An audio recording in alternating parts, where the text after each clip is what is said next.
Hello, everyone. You well?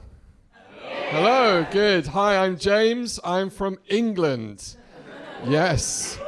Yes, home of the most attractive people in Europe. Until around the 9th century, when some people called the Vikings came along, and they burnt down all our villages, and they stole all our attractive people. That's it, both of them. And they took them back to Sweden and Norway, and they just shagged themselves to a better-looking society. And now everyone calls English people ugly, but they go to Sweden and Norway and say, "Oh my God, they're so hot! Oh, aren't they the most gorgeous?" Yeah, those are our hot people. It's time to give them back, I think, or for reparations, at least let me have sex with your sister. I think it's only fair. Yeah, you'd think being that hot that the Swedes would be super happy, right? But they have some of the highest suicide rates in the world, and that's colonial guilt for you. That's they just look at their hot selves in the mirror every day and go, I can't live with myself. What we did to the English, it's terrible. They do. Some of the highest suicide rates in the world in Sweden and Norway and Finland and all those places. And yet, also, every year, they do this global happiness survey. And those countries finish top of the global happiness survey. Kind of when you think about it, though, it does make sense, because all the unhappy people... This guy got it immediately. The rest of you a bit slow, but that's all right. No, I guess so. I live in Spain now. I've lived there since 2013. Super happy to be out of England, living my best life in Europe. Apart from the fact, as an English person, I do experience a lot of racism thrown my way. I think it's disgraceful. You can't just keep calling us ugly, telling us that we have bad teeth. That's not nice. I got so sick of this after a while that a few years ago when people said, "Oh, you English?" I stopped saying I'm English, because actually I haven't lived there for years. I don't really associate with that as a nationality. So I would say what my ethnic background is. So when they said, "Are you English?" I'd say, No, I'm a Jew.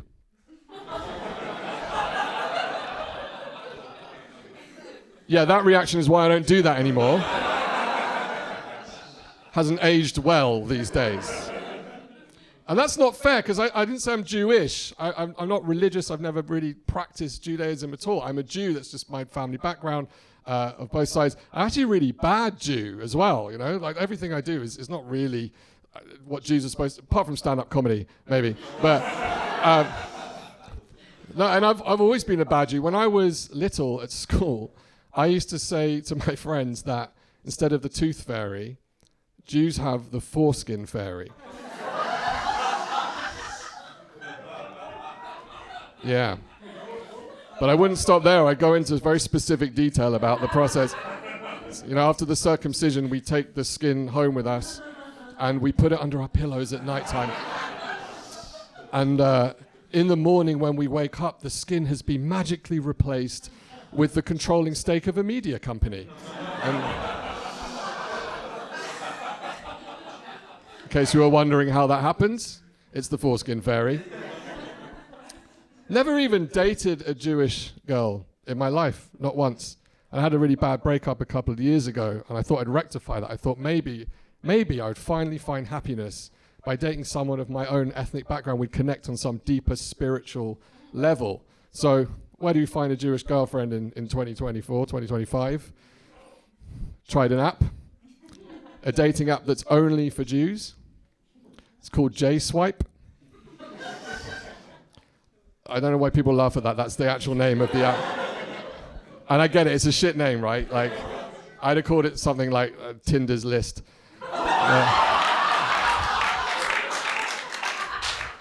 But it's J-Swipe.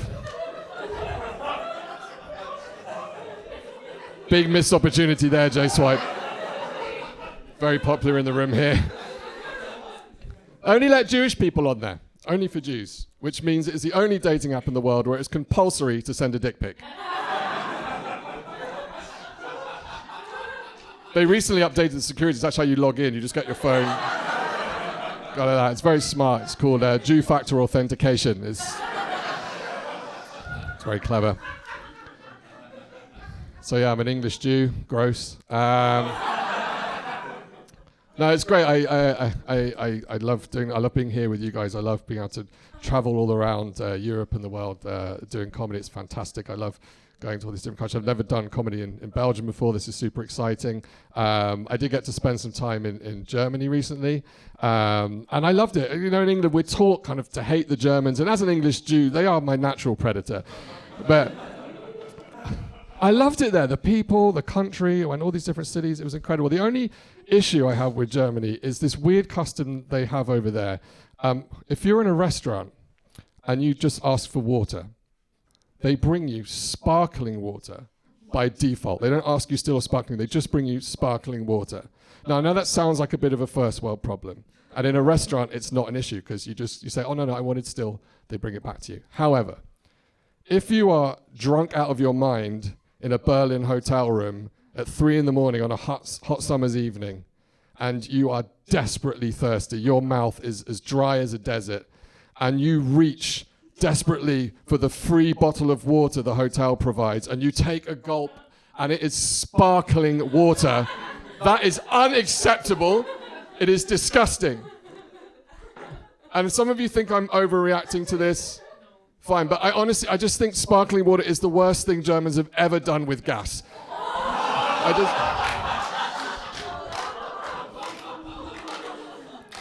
Maybe the second worst. Yeah, it's great. So I actually, I got to go and do comedy in America for the first time a couple of months ago.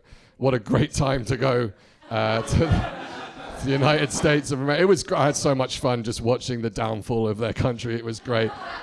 I bought eggs for a laugh. I just thought, yeah.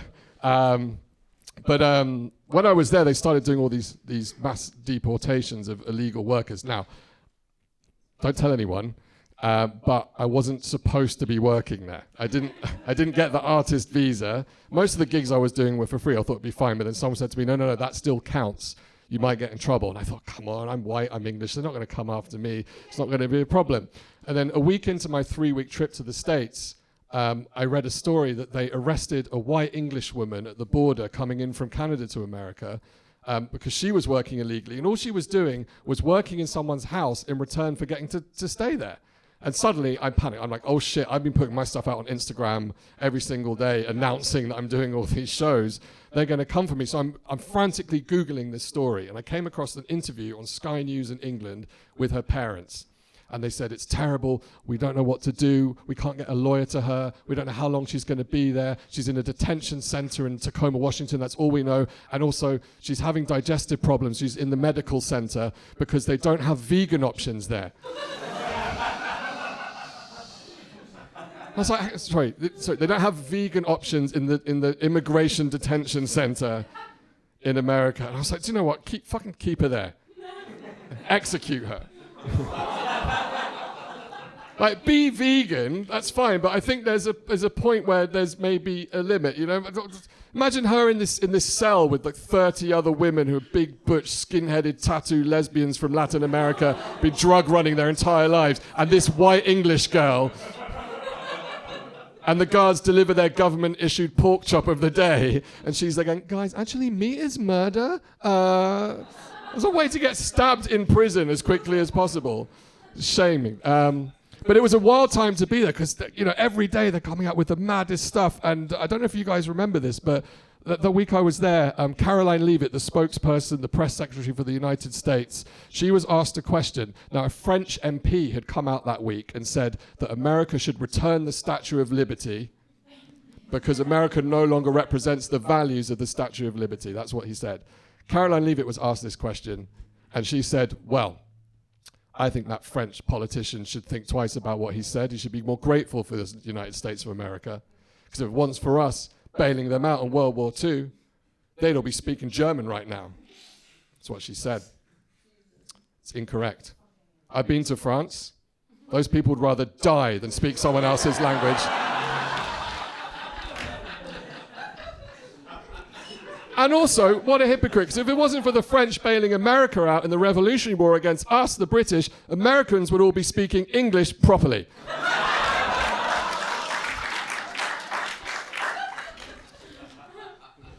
So America was a fun time. But yeah, I live in Barcelona in Spain. It's a fantastic city. And as a proud Englishman, I obviously can't speak the language properly yet. I do all right. They have weird quirks in Spanish language. If you ever read a question in Spanish written down, but they have an upside down question mark at the start of the sentence and then a normal question mark at the end. And I was like, what is the point of that? First of all, spoiler alert. But I feel like I'm going to understand it's a question when I've read the sentence and seen the question mark at the end. I don't understand. And the thing is, it annoys me because all I can think of when I see that written down is that kind of person that's, before they ask you a question, goes, question?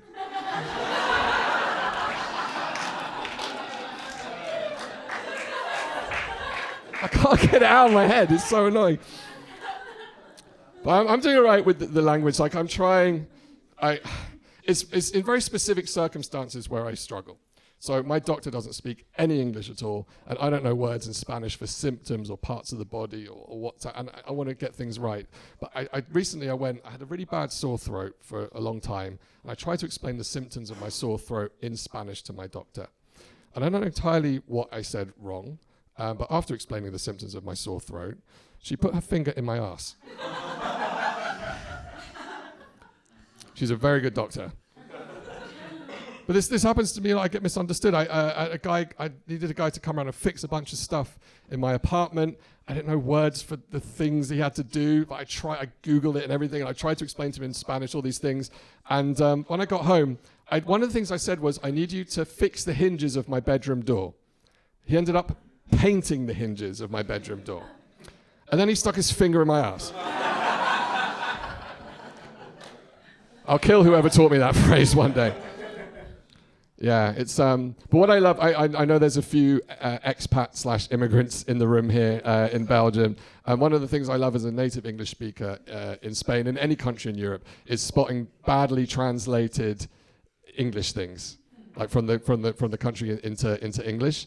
Often you see it in restaurants, shops, things like that.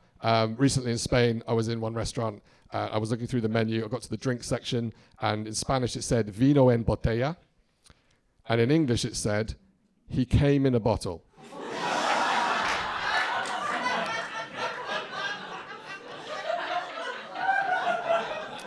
It was delicious, but that is technically correct because vino means wine, the noun, but vino, the verb, is the past tense of the verb to come. So same words, complete different meaning. That's a silly example, that, innocent fun, right? But this can be quite dangerous because when I first moved there, I was working for this international company, and most people spoke English. We had a canteen downstairs. We'd all go for lunch every day, and they had very kindly there, knowing we spoke English, they translated all the different food in the buffet from Spanish into English. And I went to get this one plate of cooked vegetables, and in Spanish it was called judías asadas. And in English it said, oven roasted Jews.